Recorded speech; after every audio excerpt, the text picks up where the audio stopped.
নাকেৰে নাকৰ কাম কৰিছে, কাণেৰে কাণৰ কাম কৰিছে, বিবেকেৰে বিবেকৰ কাম কৰিছে, চালে শীতাপ অনুভৱ কৰিছে ইত্যাদি। আৰু এই পৰমাত্মাই আমাক যিদিনাই ত্যাগ কৰিব সেইদিনাই কিন্তু আমি এডাল জগা কাঠ, আমি শ হৈ যাম, এটা মৰা শ। মানুহে দেখিলে এই মানুহ এটা মৰি আছে, গা ধুবগৈ লাগিব, গা ধুওগে আৰু কতনো কি কৰো ঠিক নাই, তেনেকুৱা হৈ যাওঁ। ইমান সুন্দৰ দেহা এটা শ হৈ যোৱাৰ লগে লগে আমিতো চবে থুই পেলালো আৰু চবেই আমি চোৱা হৈ গলো। কিন্তু আমাক চৈতন্য কৰি সুন্দৰ কৰি কোনে ৰাখিছে? সেই সুন্দৰতম পৰমাত্মা প্ৰভুৱে। আমি এইটো সদায় জাগ্ৰত কৰি ৰাখিব লাগে। সেইকাৰণে আমি সকলোৱে এটা চিৰি লেখো, নামটোৰ আগত চিৰি আমুক, চিৰি তামুক। কিয় লেখো?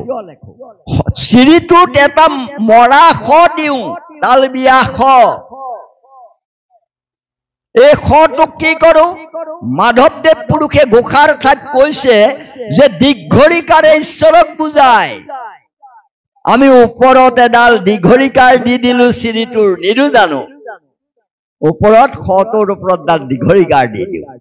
এই দীঘৰিকাৰডাল আকৌ ৰকাৰেৰে শটোত ৰমণ কৰাই দিওঁ। অৰ্থাৎ দীঘৰিকাৰ ৰূপী ঈশ্বৰে, এইটো এটা প্ৰতীক ধৰ্মী, দীঘৰিকাৰ ৰূপী ঈশ্বৰে আমাক ৰমণ কৰি থকালৈকে আমি মৰা শবোৰ চৈতন্য হৈ আছো, কথা কব পাৰিছো, তামচা কৰিব পাৰিছো, আনন্দ কৰিব পাৰিছো। আৰু সেই দীঘৰিকাৰ ৰূপী ঈশ্বৰে ৰমণ কৰিবলৈ এৰিলেই প্ৰত্যেকটো মৰাশ হৈ যাও। সেইকাৰণে কৈছে এই চৈতন্য ৰূপী ভগৱান হৃদয়ত বিৰাজ কৰি থকালৈকেহে আমি আচলতে আমাৰ সকলো ক্ৰীড়া প্ৰক্ৰিয়াবিলাক চলি থাকে। গতিকে যাৰ ৰামকৃষ্ণ নাম নামে ভৱসিন্ধু তৰি পাৱে পৰম পদ পাপী যত, সদা আনন্দ সনাতন হেন কৃষ্ণক সদা উপাসা কৰ হৃদয়ত। আপোনালোকে এই সঁচা বস্তুটো হৃদয়ত উপাসনা কৰক। হৃদয় মানে আচল বৈকুণ্ঠত উপাসনা কৰক। এই আচল বৈকুণ্ঠ বুলি কৈছে। এই আমাৰ নামঘৰ হৈছে অখৰাৰ থলী।